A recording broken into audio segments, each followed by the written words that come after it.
پاکستان تحریک انصاف کے سینیٹر اعظم سوادی supreme court کے باہر میڈیا سے گفتگو کر رہے تھے، جس میں انہوں نے کہا کہ میری عزت کو تاڑ تاڑ کیا گیا، ظالم مرشد شریف کو تو شہید ہو گیا، وہ تو شہید ہو چکا، مجھے کیوں چھوڑ دیا؟ میں تو روز زندہ ہوتا ہوں اور مرتا ہوں، میں جب سوتا ہوں تو 15 منٹ بعد آنکھ کھل جاتی ہے، پوچھتا ہوں کیا ایک ٹویٹ کرنا ہی میرا جرم تھا؟ انہوں نے کہا میں زندہ لاش کی طرح روز جی اور مر رہا ہوں، میری ماں بھی باقی پاکستانی ماں کی طرح ایک غیرت مند خاتون تھی۔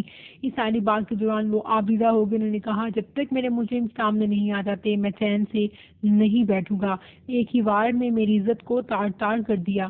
میری جائیداد امریکہ کی 2 ریاستوں میں ہے اور ادھر سے میں نے جتنا بھی پیسہ کمایا اس کی ایک ریکارڈ میرے پاس موجود ہے۔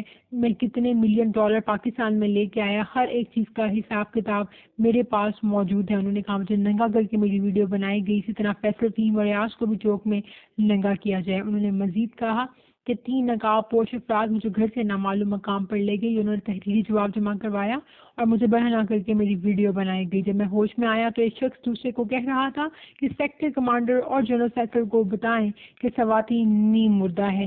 انہوں نے درخواست کی کہ جس میڈیکل بورڈ کے سامنے پیش کیا گیا اس نے گمراہ کن رپورٹ دی جس میں جسمانی حالت کے حوالے سے خاموشی سوالیہ نشان ہے۔ بنیادی حقوق پامال کرنے والوں کے خلاف سخت ایکشن لیا جائے۔